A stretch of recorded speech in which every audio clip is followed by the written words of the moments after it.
Have you ever felt like you're just totally running on MD, even when you're giving it absolutely everything you've got? Well, today we're diving into this explainer to unpack the hidden causes of leadership burnout and decision fatigue. So, if you're a manager, a team leader, or really anyone who's responsible for other people, and you find yourself feeling inexplicably stuck or just completely overwhelmed, I want you to ask yourself a super simple but profound question right now. Are you in a managerial slump? You know the feeling. It's that state where your usually sharp judgment gets all clouded, and pushing yourself harder just doesn't seem to work anymore.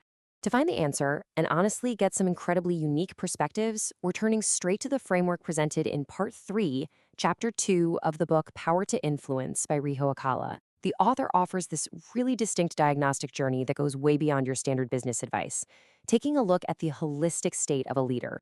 Here is our agenda. 1. Knowing the slump's true nature. 2. Self-defense from overwork. 3. Letting go of perfectionism. 4. Distance from others' worries. And 5. What is a spiritual slump? All right, let's jump right into Section 1, Knowing the slump's true nature. Drawing directly from the source material, there's actually a pretty painful irony here. It's often the most passionate, hardworking managers who unknowingly slip into the deepest slumps. Think about it. It's rarely the lazy ones who burn out, right? It's the ones who care deeply. So we really need to explore the concrete causes and preventions of this state. Which brings us to Section 2, Self-Defense from Overwork. The source material suggests a brilliant little self-check for your stamina. Are you constantly exhausted? Do you feel like you have diminished mental energy? But here's the real kicker. How far into the future can your intellect comfortably project right now? If you literally can't fathom planning a week or a month ahead because your mental energy is entirely consumed by just surviving today, well, the book identifies this as a massive red flag for severe overwork. So the crucial takeaway here is this. If you're purely overworked, taking a well-timed break is actually a strategic necessity. The text specifically calls it self-defense. You aren't resting because you're weak. You are resting to protect your most valuable leadership asset, which is your decision-making ability. Let's move on to Section 3, Letting Go of Perfectionism. The text clearly notes that perfectionists are highly susceptible to slumps. And why is that? It's because they often operate under this rigid belief that they absolutely must do everything themselves to ensure it's done right. And that mindset, it just traps them in an endless, exhausting cycle of micromanagement. You've got to ask yourself, are you actually doing the necessary high-level work, or are you just lacking the wisdom to delegate? The author goes so far as to say that by trying to do it all, managers are accidentally stealing their subordinates' jobs. Crazy, right? True empowerment is all about building a backup system where the team can actually function even if you aren't in the room. To fix this, instead of just handing out the answers on a silver platter, the author recommends a very specific coaching process to nurture independence. When a team member comes to you with a problem, step 1 is to simply ask them, "What do you think?" Step 2, if their answer isn't quite there, you don't solve it for them, you say, "Think about it again." And finally, step 3, you only give them a foundational hint. This trains your team to actually think critically, ultimately building that robust backup system that frees you from your slump. Next up, Section 4, Distance from Others' Worries.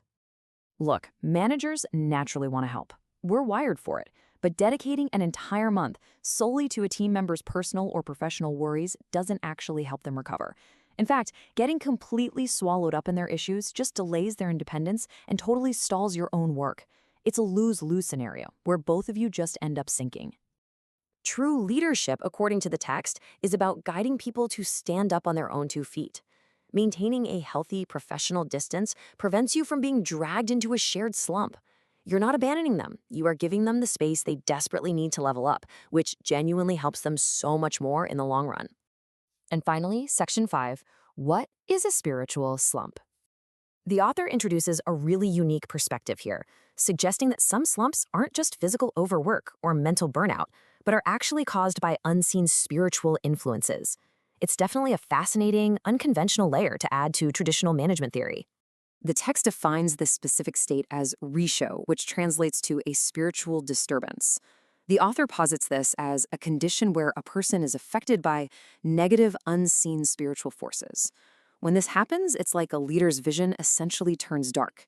They become overwhelmed by melancholy, and their ability to make crisp, clear decisions is severely dulled. So how do you know if you're dealing with this? According to the book, you should look out for a specific checklist of symptoms: a heavy, lethargic body that just doesn't recover with sleep, constant unexplained irritation, negative or foolish thoughts looping in your head, a total inability to make clear conclusions, and a sudden deep distrust of both yourself and your team. If you're experiencing these, the author suggests you might be facing this unseen type of slump, rather than just everyday fatigue. The text emphasizes that when these profound symptoms appear, whether you view them as deep psychological burnout or through the author's spiritual lens, the crucial step is realizing you are not Superman. You're human. Properly diagnosing the nature of your slump and just admitting that you've hit a wall is the absolute required first step toward finding the right countermeasure. Ultimately, the big takeaway from this explainer is that overcoming a slump isn't just about grinding harder. It requires brutally honest self-awareness across literally all levels of your life. You have to check your physical exhaustion, audit how well you are empowering your team rather than stealing their work, assess your emotional boundaries, and even evaluate your overall spiritual or mental state. So, I'll leave you with this provocative question to ponder today. Take a hard look at your own workflow right now. Which diagnosis fits your slump?